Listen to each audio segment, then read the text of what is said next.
네, 여러분 안녕하세요. 오늘은 21번 학습지입니다. 수업에 참여하기 전에 선생님이 업로드해둔 학습지를 미리 출력해서 같이 보면서 필기하면 좋겠죠? 혹시 프린트를 할 수 없는 여건에 있는 학생들은 선생님이 다음 주에 등교를 할 때 학습지를 나눠주도록 할 테니까 오늘은 먼저 수업을 듣고 다음에 학습지를 받으면 친구들의 필기를 베끼거나 아니면 선생님의 수업을 다시 한번 듣고 필기를 복습 차원에서 해두면 되겠습니다. 자, 오늘은 21번 학습지고 오늘의 주제는 주제 4, 자비의 윤리입니다. 자, 혹시 우리 지난 1학기에 어디까지 배우고 끝이 났는지 기억이 날까요? 네, 동양과 한국 윤리 사상 중에 유교에 대해 다뤄봤습니다. 한국의 실학자인 정약용의 사상까지 보고 마무리를 했다, 그쵸? 거기까지가 기말 시험 범위였습니다. 오늘은 이제 유교 말고 동양과 한국 윤리 사상 중에 또 대표적인 불교에 대해서 한번 배워보도록 할게요. 지금 우리 수업 듣는 친구들 중에서도 분명 불교 신자들이 있을 거예요. 자, 우리 불교는 그러면 어느 나라에서 누구에 의해 창시된 종교인지 혹시 알고 있나요? 분명 우리나라는 아닌 것 같다, 그쵸? 불교는 우리 많은 사람들이 알고 있듯이 부처, 즉 석가모니에 의해 창시된 종교입니다. 자, 우리 부처를 석가모니라고도 부르는데 석가모니는 어떤 뜻이냐면 석가족 출신의 성인을 뜻합니다. 아, 그러니까 부처님이 석가족 출신의 사람이구나 라는 것을 알 수 있다, 그쵸? 자, 우리 그러면 주제 1로 한번 내려가 볼게요. 밑에 1, 깨달음. 동그라미 1번, 불교의 연원과 근본 사상. 자, 불교의 연원, 우리에 대해서 한번 알아볼 텐데 동그라미 기억에 넘어가기 전에 선생님이 우선 설명부터 하고 동그라미 기억을 같이 읽어보도록 할게요. 부처, 즉 석가모니의 원래 실명은 고타마 시타르타라고 합니다. 이름이 굉장히 길다, 그쵸? 혹시 고타마 시타르타의 원래 신분이 뭐였는지 들어본 적 있는 사람 있나요? 네, 고타마 시타르타는 인도에 있는 작은 종족의 왕자였다라고 해요. 자, 그러면 고타마 시타르타 왕자로서의 삶이 평소 어땠을까? 굉장히 부유하고 풍요롭고 정말 남부러울 것 없는 생활을 했겠다, 그쵸? 그런 왕자였던 고타마 시타르타가 어떻게 지금 우리가 또 믿고 따르는 부처 석가모니가 되었느냐? 자, 왕궁에서 남부러울 것 없이 부유하게 성장했던 고타마 시타르타가 하루는 궁궐 밖을 나가게 됐대요. 궁궐 안에 생활만 해왔던 고타마 시타르타는 궁궐 밖에 사람들의 삶의 모습을 보고는 굉장히 충격에 받았다고 합니다. 어떤 삶의 모습을 봤냐면 많은 사람들이 늙고 병들어 고통받는 모습 또는 사랑하는 가족이나 사람을 잃어서 슬퍼하고 괴로움에 이렇게 몸부림치는 모습, 이런 것들을 보고 굉장히 충격에 받았대요. 내가 알고 있던 삶이 진짜 삶이 아니었구나. 이렇게 궁궐 밖에는 많은 사람들이 고통과 괴로움에 허덕이고 힘들어하고 있구나 라는 사실을 알게 되었다라고 합니다. 그 이후로 다시 궁궐 안으로 돌아왔지만 궁궐 안에서의 삶이 그렇게 만족스럽지 못했대요. 사람들이 저렇게 고통받는 괴로움에 둘러싸여 있는 이유가 뭘까? 원인이 뭘까? 그리고 그 고통에서 벗어나기 위해서는 어떻게 해야 할까?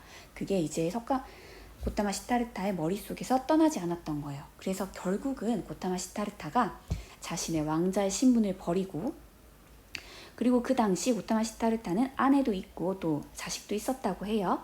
아내와 자식을 뒤로 하고 출가를 하게 됩니다. 왕자 신분을 버리고. 그리고는 깨달음을 얻기 위해 아주 고된 수행을 하게 돼요. 굉장히 고통스러운 수행을 하게 되는데, 예를 들면 몸에 고통을 준다든지 아니면 쫄쫄 아무것도 먹지 않고 굶는다든지 그런 고통스러운 수행을 6년간 이어갔지만 자신이 궁금했던 그 내용, 왜 사람들이 고통을 받고 고통을 받는 원인이 무엇이고 어떻게 하면 이 고통에서 벗어날 수 있는지 여전히 밝힐 수가 없었다고 합니다. 자, 그때서야 지금까지 내가 해왔던 수행 방법이 잘못된 것이구나 라는 걸 깨닫고 그때서 이제 식사를 조금 했대요. 식사를 하고는 보리수 나무 아래 가서 딱 앉아가지고 마음을 고요히 한 곳에 집중하고 명상에 들어갔다고 합니다. 자, 그래서 보리수 나무 아래에서 드디어 깨달음을 얻게 되었다라고 하죠. 자, 자신이 그 깨달은 내용을 이제 제자들에게 설파하면서 이 고타마 시타르타를 따르는 제자들이 늘어나고 이제 지금은 세계적인 종교 중에 하나가 또 되었다라고 할 수 있겠다. 그쵸? 자, 그럼 선생님이 지금 잠깐 얘기했던 이 설명을 바탕으로 기억 내용을 한번 같이 보도록 할게요. 고타마 시타르타는 생로병사의 고통에서 벗어나고자 고타마 시타르타가 궁궐 밖을 나가봤더니 사람들의 삶이 어땠느냐? 태어나고, 늙고, 병들고, 죽는 거, 생로병사가 모두 고통이라는 사실을 알게 되었대요. 생로병사, 고통의 삶 속에 사람들이 힘들어 허덕이고 있구나. 그럼 어떻게 하면 여기서 벗어날 수 있을까? 이거를 알아내고자 출가를 하게 됐다라고 했다. 그쵸? 출가 후 수행을 하게 됩니다. 근데 처음에 했던 수행이 어떤 수행이라고 했죠? 굉장히 고되고 고통스러운 수행이라고 했다. 맞죠? 그 고통스러운 수행을 6년간 하면서 깨달은 게 있어요. 이렇게 고통스럽거나 또는 지극히 극단적으로 쾌락을 추구하는 수행으로는 깨달음을 얻을 수 없다. 자, 그래서 어떤 수행을 해야 되느냐? 고통과 쾌락의 양극단을 넘어선 중도의 수행을 해야 된다. 극단으로 치우치지 않고 중도의 수행을 통해서 깨달음을 얻을 수 있구나. 이 깨달음을 얻어서 드디어 고타마 시타르타는 부처가 됩니다. 얘들아, 부처. 우리가 흔히 부처님 할 때 하는 부처. 부처의 뜻이 바로 무엇이냐면 깨달음이라는 뜻이에요. 깨달음이. 고타마 시타르타는 보리수 나무 아래서 영상을 통해서 드디어 깨달음을 얻게 됩니다. 그래서 부처가 되었죠. 즉 석가모니가 되었다. 석가 출신의 성인이 되었다. 자, 우리 여기서 가장 중요한 것은 바로 고타마 시타르타가 오랜 수행을 끝에 깨달은 깨달음의 내용이겠다. 그쵸? 부처님이 힘들게 얻은 깨달음의 내용을 우리는 오늘 가장 쉽고 이렇게 쉽게 한번 만나볼 거예요. 자, 이 깨달음의 내용을 통해서 선생님을 비롯한 우리 사람들이 고통을 받는 이유는 뭐고 이 고통에서 벗어나기 위해서 어떻게 해야 되는지 한번 살펴보도록 할게요. 자, 그래서 우리 불교를 사실 무슨 종교라고도 부르냐면 깨달음의 종교라고도 부릅니다. 그만큼 석가모니가 깨달은 내용이 중요하다라는 거겠다. 맞죠? 깨달음의 종교라고도 불교를 부르기도 해요. 사실 여러분도 지금 살아봐서 알겠지만 선생님도 그렇고 우리의 삶이 항상 즐겁고 행복하지만은 않다. 그쵸? 하루하루 작고 큰 괴로움과 고통을 이렇게 겪고 있어요. 그렇다면 그 고통의 원인이 뭐고 그거에서 벗어나기 위해서는 어떻게 해야 되는지 우리 그러면 부처님의 깨달음의 내용을 한번 같이 살펴보도록 하겠습니다. 자, 니은으로 한번 내려갈게요. 자, 고타마 시타르타 즉 석가모니는 니은 3학 3가지 공부 방법, 3가지 수행 방법을 통해서 체계적인 수행을 할 것을 강조했습니다. 3학 3가지 수행 방법이 바로 무엇이냐? 선생님 그 밑에 표로 만들어놨죠. 계, 정, 해라고 해놨다. 그쵸? 계는 뭐냐면 그 뒤에 나와 있네. 계율을 지킴으로써 몸과 마음을 청정, 깨끗하게 하는 것. 계는 다름 아닌 계율을 말해요. 계율이란 단어가 어려우면 뭘 말하냐면 계율이란 어떤 종교에서 그 종교를 믿는 사람들이 지켜야 되는 규칙, 규범 같은 걸 말합니다. 불교뿐만 아니라 종교마다 그 종교에서 지켜야 되는 계율이 있죠. 예를 들면 그리스도교에서도 예수가 자신을 믿고 따르는 제자들에게 이것만은 꼭 지켜야 된다라고 가르쳐준 10개의 계율. 그래서 그걸 10계명이라고도 부른다. 그쵸? 그때 계율입니다. 우선 계율을 잘 지켜야 되고 두 번째 정이란 뭐냐면 마음을 하나의 대상에 집중해서 고요한 상태에 머무르는 것. 쉽게 말하면 명상을 떠올리면 될 것 같아요. 우리 고타마 시타르타도 고통스러운 수행을 끝마치고 어떻게 했다고 했죠? 그 수행 방법이 올바르지 못한 것임을 깨닫고 보리수 나무 아래에서 조용히 명상에 들었다라고 했다. 맞죠? 자, 이 정을 뭐라고도 늘려서 부르냐면 정을 두 글자로 늘리면 선정이라고도 부릅니다. 선정. 정은 곧 선정을 의미한다. 선정. 자, 마지막으로 해를 추구해야 되는데 해라고 하는 것은 사물의 실상을 있는 그대로 꿰뚫어 아는 지혜를 얻는 걸 말합니다. 해란 다름 아닌 지혜이다. 불교 용어로는 이 지혜를 받냐라고도 합니다. 자, 이렇게 세 가지 수행 방법, 세 가지 공부 방법을 통해서 우리가 꾸준히 체계적으로 수행할 것을 부처님은 강조하셨어요. 개정해 되겠죠? 자, 그러면 드디어 우리가 이제 부처가 보리수나무 아래서 깨달은 내용, 깨달음의 내용을 한번 알아보러 가겠습니다. 그 깨달음의 내용이 바로 디귿, 리을, 미음의 순서대로 나와 있는데, 자, 디귿 제목이 한번 줄 거볼까요? 연기설이라고 되어 있다, 맞죠? 그 깨달음의 내용은 다름 아닌 연기설, 연기의 법칙입니다. 자, 그리고 이 연기설을 또 다르게 표현한 게 바로 리을에 나와 있는 사성제, 네 가지 성스러운 진리예요. 연기설과 사성제는 다른 게 아니라 연기설이 다르게 표현한 게 사성제라고 할 수 있어요. 나중에 살펴볼게요. 마지막으로 미음으로 내려와 볼까? 삼법인 또는 사법인이라고 부르는 세 개 또는 네 가지의 진실한 가르침. 자, 삼법인 또는 사법인도 연기설과 다르지 않습니다. 연기설을 다르게 표현한 거라고 할 수 있어요. 자, 그러면 결국은 디귿, 리을, 미음이 같은 내용이겠다. 그쵸? 자, 그러면 우리 오늘은 디귿, 리을, 미음까지만 한번 이 페이지까지만 살펴보도록 할게요. 그 대신 디귿, 리을, 미음의 내용을 제대로 알고 있어야 그 이후에 불교가 점점 전개될 때 우리가 놓치지 않고 계속 따라갈 수 있어요. 되겠죠? 분명 우리가 모르는 조금 낯선 용어들이 많이 나올 텐데 하나하나 짚고 넘어가 보도록 하겠습니다. 자, 먼저 디귿으로 넘어가 볼게요. 연기설. 그 옆에 선생님이 또 글씨 적어놨다, 그쵸? 연기설이란 우주와 인생을 파악하는 근본적인 법칙을 말한다. 다른 말로 고타마 시타르타가 보리수나무 아래서 수행 끝에 깨달은 내용이 바로 연기설이다. 연기설이 무엇인지 한번 살펴보러 첫 번째 동그라미로 내려가 보겠습니다. 첫 번째 동그라미, 우주와 인생의 모든 존재와 현상은 무수한 원인과 조건의 상호 관계에 의해서 생겨난다 라고 하는 게 연기설이에요. 쉽게 말하면 이 세상에 존재하는 모든 존재와 현상은 절대 단독적으로 생겨날 수 없어요. 여기 보면 무수한에 한번 동그라미 쳐볼까? 정말 많은, 수많은 원인과 조건들이 결합되어서 생겨난 존재, 현상이라고 할 수 있습니다. 그 뒤에 한자를 한번 같이 봐볼까요?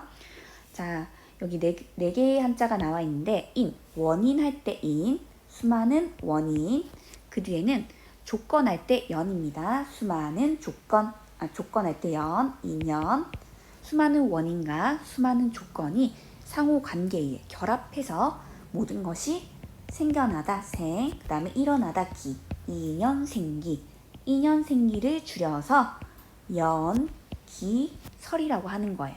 되겠습니까? 자, 이게 잘 이해가 안 된다. 그럼 선생님이 한번 예를 들어볼게요. 우주와 인생의 모든 존재, 그 중에 유전이란 존재를 한번 예를 들어볼게요. 선생님은 단독적으로 존재하는 실체가 아니에요. 선생님이 생겨나기 위해서는 수많은 원인과 조건이 결합되어 생겨났어요. 만약에 선생님의 엄마 아빠가 결혼을 하지 않았다면, 서로 다른 사람과 결혼을 했다면 선생님 생겨나지 않았겠다. 그쵸? 정말 많은 원인과 조건이 결합해서 유젠이란 존재가 생겨났다. 자, 그 다음에 우리 또 친구들 중에 지금 남자친구, 여자친구가 있어서 이렇게 알콩달콩 연애를 하는 친구들이 있을 거예요. 그 남자친구와 그 여자친구가 서로 사랑을 하게 된 것도 수많은 원인과 조건이 결합한 거겠다. 그쵸? 그리고 또 하나, 지금 선생님과 여러분이 이렇게 삼방고등학교에서 윤리와 사상을 배우게 된 것도, 이 현상도 수많은 원인과 조건이 결합해서 생겨난 현상이라고 할 수 있습니다. 예를 들면 선생님이 삼방고의 발령을 받지 않았다면, 또 그 전에 선생님이 만약에 윤리교사가 되지 않았다면 만날 수 없었겠다. 그쵸? 그리고 여러분의 입장에서도 여러분이 만약에 삼방고가 아니라 영고에 갔다면, 여러분이 삼방고에 왔다고 하더라도 수많은 선택 과목 중에 윤리와 사상을 선택하지 않았다면 우리의 이러한 만남은 이루어지지 않았겠다. 그쵸? 자, 그래서 결론, 연기설이란 세상의 모든 존재, 모든 현상은 정말 많은 무수한 원인과 조건이 서로 결합해서 생겨난 것이다. 인연생기, 연기이다 라는 거 알 수 있겠죠? 무수한 밑에 하나만 참고로 적어 놓읍시다. 결코 단일한 한 가지의 원인과 조건이 아니라 수많은 원인과 조건이 결합한 것이다. 되겠죠? 자, 이 연기설을 대표적으로 나타내는 문장이 바로 그 밑에 선생님이 실어놨다. 그쵸? 한번 읽어볼게요. 이것이 있기 때문에 저것이 있고 이것이 생기기 때문에 저것이 생긴다. 그렇다면 반대로 이것이 없기 때문에 저것이 없고 이것이 사라지기 때문에 저것이 사라진다. 아, 이 세상에 존재하는 모든 존재와 현상은 수많은 원인과 조건이 결합되어 생겨났고 그 원인과 조건 중에 하나가 사라지면 사라지는 것이구나. 이게 바로 연기설이구나. 이게 바로 부처가 깨달은 내용이구나. 되겠습니까? 자, 이거를 통해 우리가 알 수 있어야 되는 게 있어요. 그 밑에 선생님 화살표에서 무상, 무아라고 해놨다. 그쵸? 굉장히 중요한 단어입니다. 한번 동그라미 쳐볼게요. 무상, 없을 무, 상, 영원할 상이에요. 세상에 영원한 현상은 없다. 자, 얘들아, 우리 지금 선생님과 너희가 이렇게 윤리와 사상 시간에 만나게 된 거 수많은 원인과 조건에 의해서 만나게 된 거라고 했다. 맞죠? 근데 그 중에 수많은 원인과 조건 중에 하나의 원인만, 하나의 조건만 틀어졌어도 이 현상은 생겨나지 않을 것이고, 그 다음에 생겨났다 하더라도 이 현상이 영원히 불변한 것은 아니겠다. 그쵸? 그렇기 때문에 이 세상에 영원한 건 없습니다. 그걸 깨달아야 돼요. 자, 그렇다면 우리 지금 혹시 연애를 하는 친구들 중에 처음에 상대방이 나한테 엄청나게 적극적으로 대시해서 사귀었는데 연애를 시작했는데 지금 보니까 그 사랑이 조금 변한 것 같아요. 좀 권태가 온 것 같아요. 어떻게 사랑이 변할 수 있지? 이러면서 괴로움과 고통으로 호소하는 친구들도 있을 거예요. 자, 우리 부처에 따르면 영원한 사랑은 있다 없다? 없습니다. 너와 나를 사랑에 빠뜨리게 만들었던 수많은 원인과 조건 중에 하나가 달라지면 그 관계도 그 현상도 영원할 수 없어요. 그래서 혹시 연애 문제로 힘들어하는 친구가 있다면 지금 부처의 목소리에 약간 귀를 기울여 보는 것도 좋겠다. 그쵸? 아, 내가 저 친구가 사랑에 빠진 것도 수많은 원인과 조건이 결합한 것이고 지금 저 친구가 나에게 마음이 조금 돌아선 것도 그 중에 하나의 원인과 조건이 바뀌었기 때문이구나. 세상에 영원한 사랑은 없구나. 받아들여야 되겠다. 라고 하면 마음이 조금 더 편해지긴 하겠다. 그쵸? 무상. 그 다음에 그 뒤에 무아. 무아에도 동그라미 쳐주자. 무아. 나라고 부를 수 있는 고정된 실체. 변하지 않는 영원불변한 존재란 있다 없다? 없다. 영원한 현상도. 그 다음에 독립된 실체도 없다. 무상과 무아를 깨달아야 된다. 되겠습니까? 선생님이 고통과 괴로움을 겪는 또 원인 중에 하나는 뭐냐면 이제 선생님이 나이를 들어가면서 선생님이 가장 사랑하는 부모님 또한 조금씩 계속 노쇠, 나이가 들고 병들어 가고 계세요. 그런 걸 보다 보면 사랑하는 부모님이 어느 날 훌쩍 내 곁을 떠나진 않을까? 그게 선생님을 또 고통스럽게 하고 괴롭게 하는 원인 중에 하나입니다. 근데 여기 석가모니에 따르면 뭐래요? 세상에 고정된 실체, 영원 불변한 존재는 있다 없다? 없다. 무아를 강조했다. 그쵸? 우리 엄마를, 우리 아빠를 존재하게 만들었던 원인과 조건 중에 하나가 달라지면 우리 엄마 아빠의 존재도 사라지는 게 당연한 거다. 그러니까 그거를 받아들여라. 그럴 때 마음이 편안해진다. 라고 연기설은 우리에게 알려주는 거예요. 되겠습니까? 참 사실 쉽지 않은 일이지만 이렇게 또 생각을 전환을 해보면 조금 더 우리의 마음을 괴롭히는 고통과 괴로움으로부터 벗어날 수 있겠죠. 자, 그럼 두 번째 동그라미로 내려가 볼게요. 이렇게 연기의 법칙을 우리가 올바르게 이해할 때 우리는 윤회의 고통에서 벗어나서 해탈에 이를 수 있게 된다. 세상이 영원불변한 현상도 존재도 없다라는 걸 깨달으면 우리의 마음이 고통에서 벗어나 조금 더 편안해지고 평화로워진다라는 거. 근데 선생님이 지금 읽은 문장에서 모르는 단어들이 많이 나왔다. 그쵸? 윤회라는 단어와 해탈이라는 단어가 나오는데 사실 이런 건 다 불교 용어예요. 그렇기 때문에 짚고 넘어가야 되는데 사실 윤회, 해탈 이거 한 번쯤은 들어봤을 거야.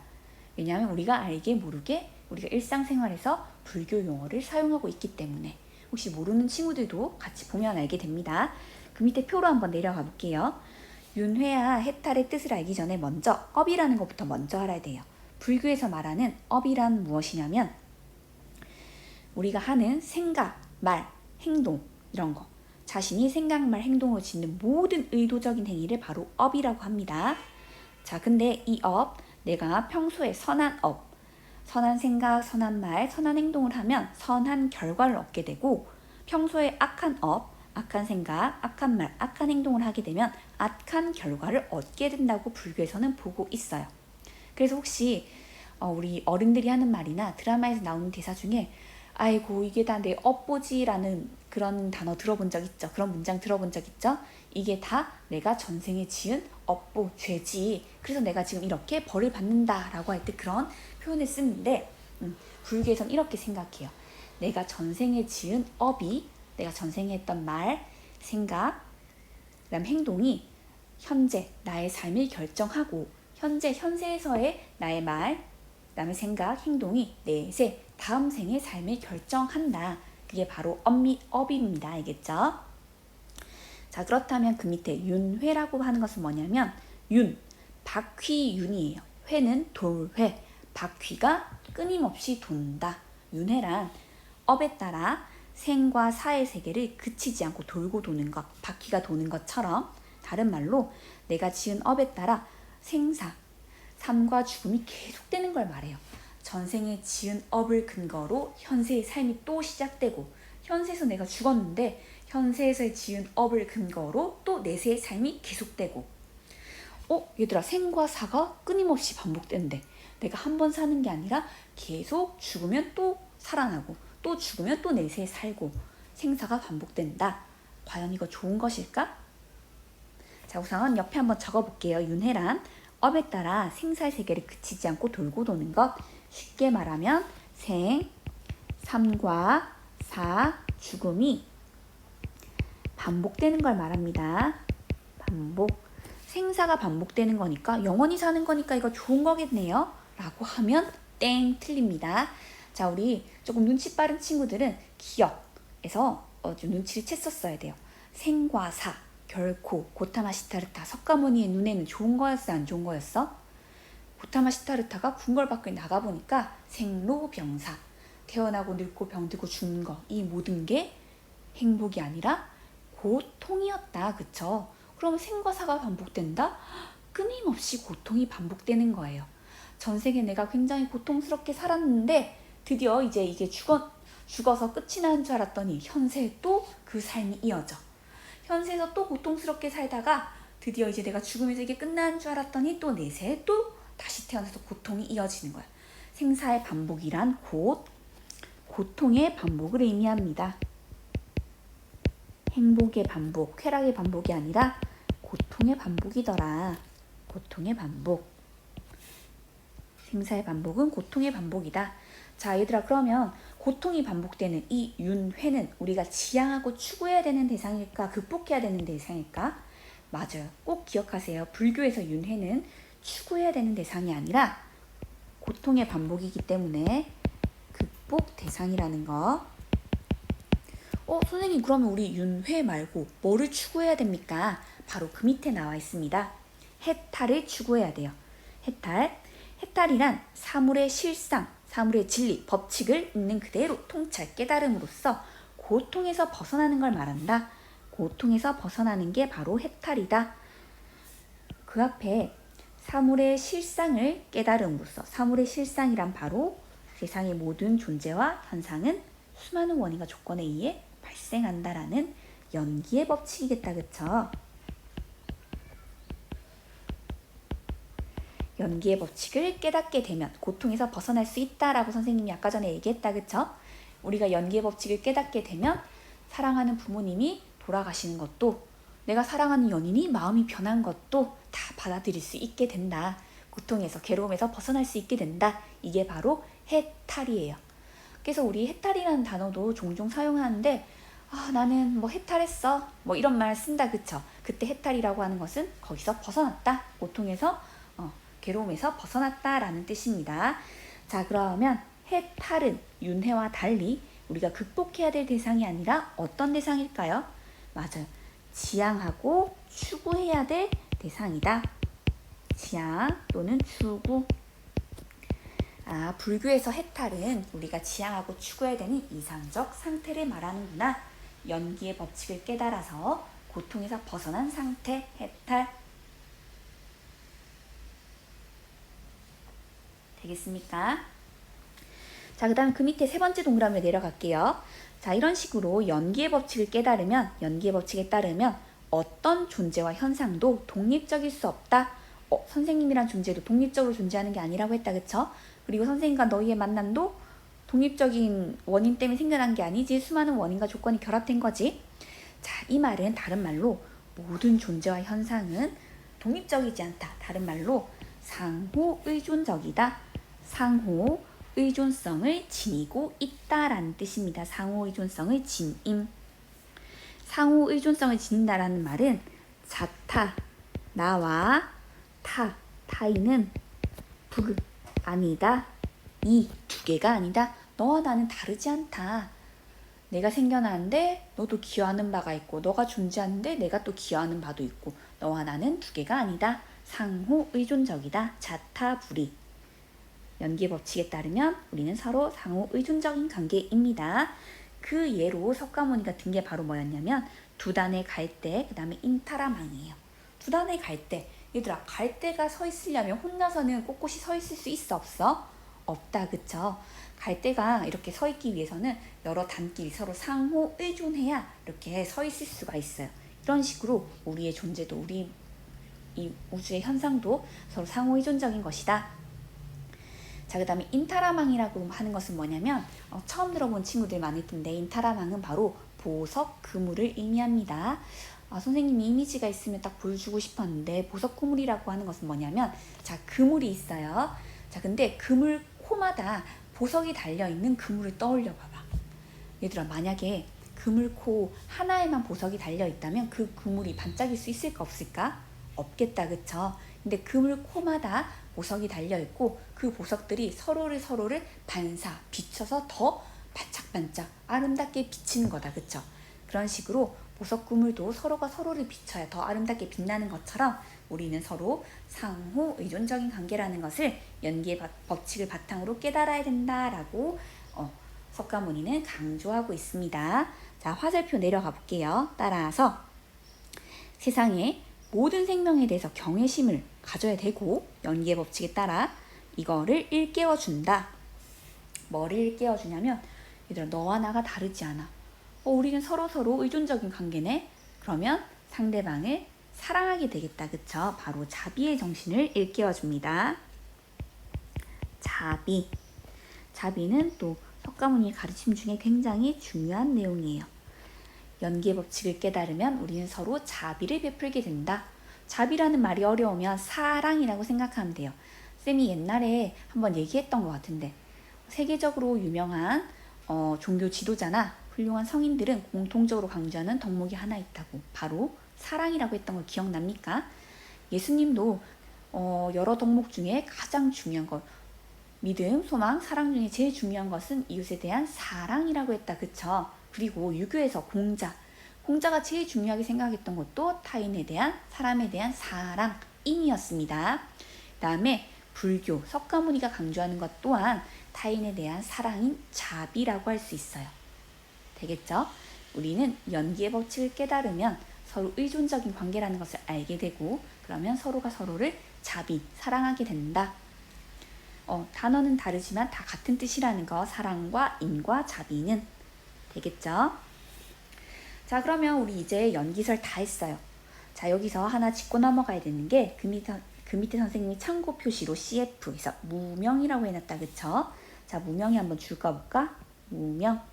없을 무에 밝을 명자. 밝음이 없다. 다른 말로 어둡다라는 뜻인데, 무슨 뜻이냐면 무명이란 진리, 다른 말로 연기의 법칙에 통달하지 못한 마음의 상태, 연기의 법칙을 깨닫지 못한 상태, 즉 근원적인 무지를 말한다. 우리 소크라테스가 지식이 없는 상태를 무지라고 했다, 맞죠? 그 무지와 똑같은 거예요. 불교에서는 그거를 무명이라고 합니다. 연기의 법칙을 모르는 상태. 자, 얘들아, 연기의 법칙을 모르는, 여전히 무명 상태에 있는 사람들은 어떤 삶을 살게 될까? 여전히 어떻게 사랑이 변하니 하면서 고통스러워하고, 어떻게 내가 사랑하는 존재가 죽을 수 있지, 나를 떠날 수 있지? 슬퍼하고 고통과 괴로움에 허덕이게 되겠다, 그쵸? 자, 무명에 빠진 사람들은 어떻게 되냐면 그 밑에 화살표, 여전히 탐욕, 분노, 어리석음, 즉 세 가지 독, 삼독에 빠져서 고통받게 된다. 괴로움에 허덕이게 된다.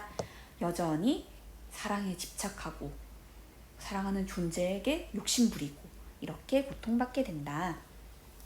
자, 그러면 여기서 무명 또한 옆에 화살표 해볼까?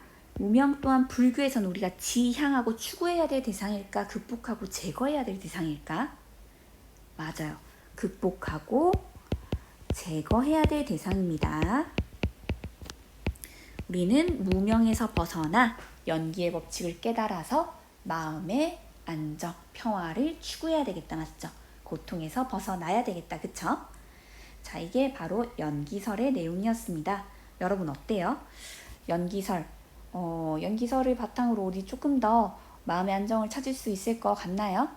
사실 쉽진 않지만 우리가 괴로움에 또는 고통에 부딪힐 때마다 이 연기설을 한번 떠올려 보는 게 참 삶에 큰 도움이 될 것 같습니다.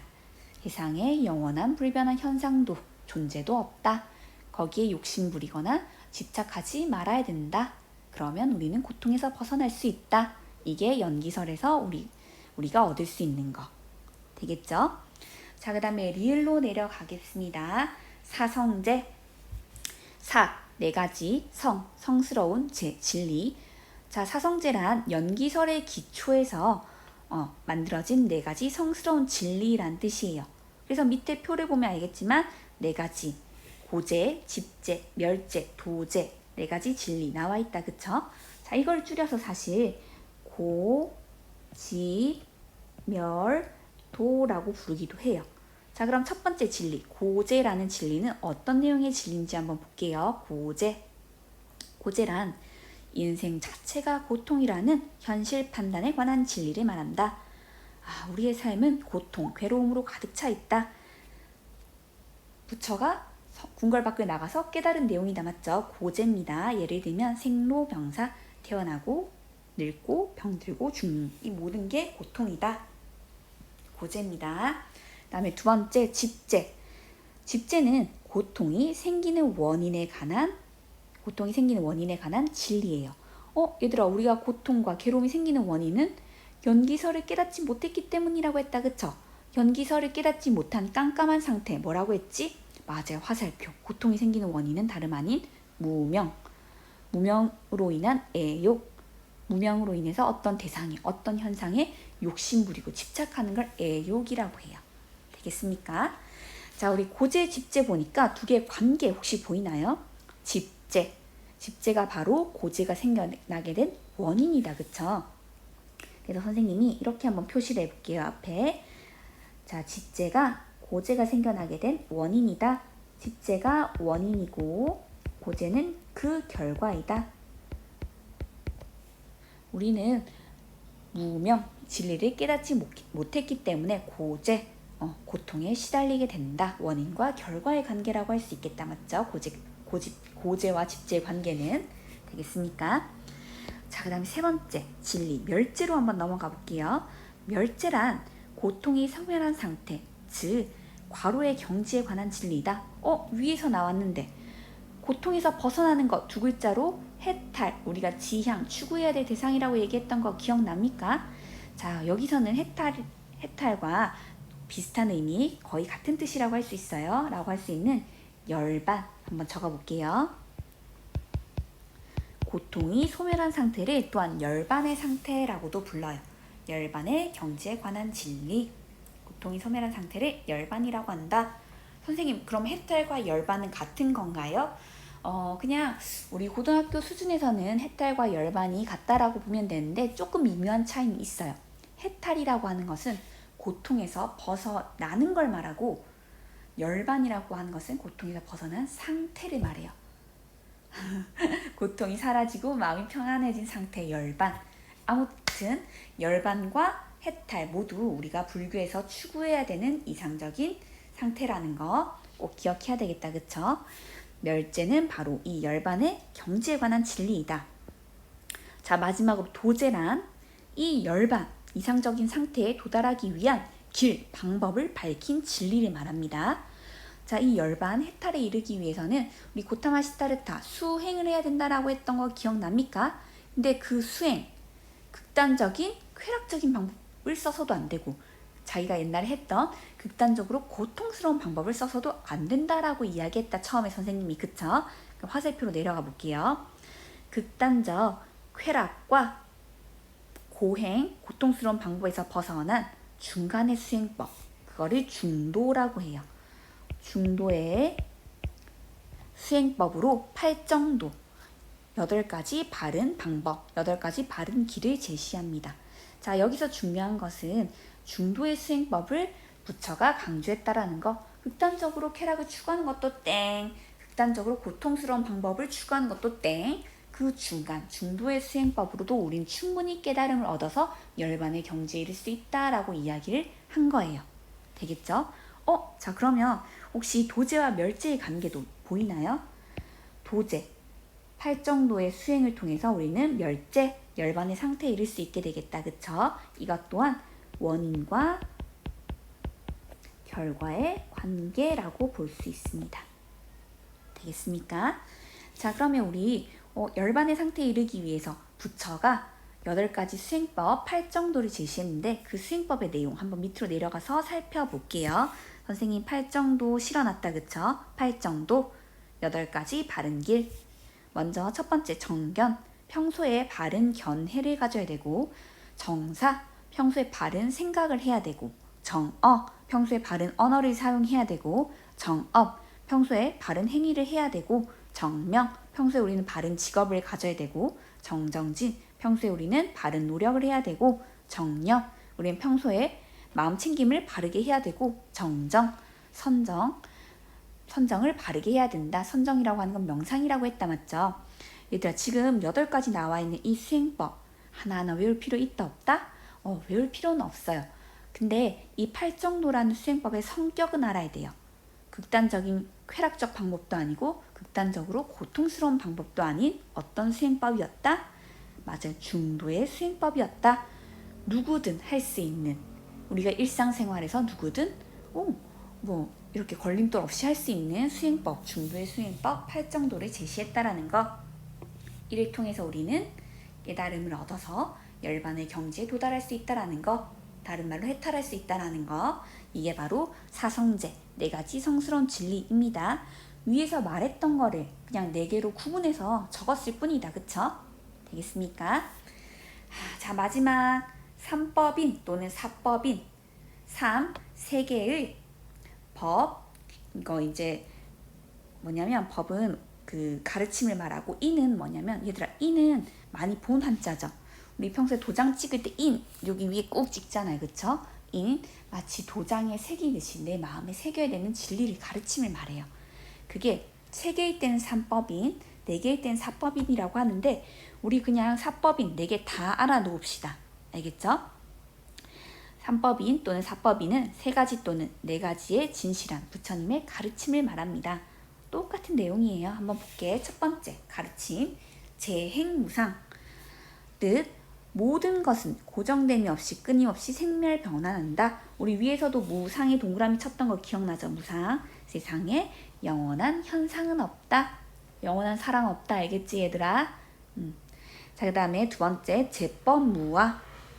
자아를 비롯한 모든 존재는 고정된 실체가 없다. 무아의 동그라미 치자. 우리 위에서도 무상 무아 했었다. 그쵸? 재행무상, 제법무아. 세상에 영원불변한 현상도 고정된 실체도 없다라는 걸 알아놔야 돼요.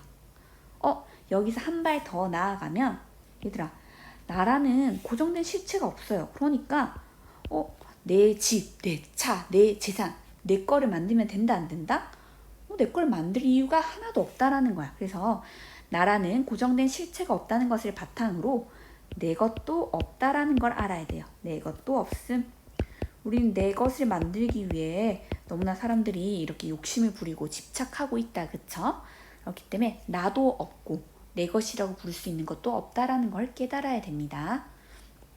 참고로 그 밑에, 그럼 선생님, 나라는 존재는 어떻게 생겨난 거예요? 자아, 나라는 존재는 하나의 고정된 실체가 아니라 오온이라는 색, 수, 상, 행시 5가지 오온 재료가 일시적으로 결합해서 생겨난 게 나라는 존재예요. 이거 뭐 색, 수, 상, 행식 다 외울 필요는 없고, 나라는 존재는 독립된 원인 또는 독립된 원인으로 생겨난 것도 고정된 실체도 아니고 수많은 원인과 조건이 결합해서 생겨났구나.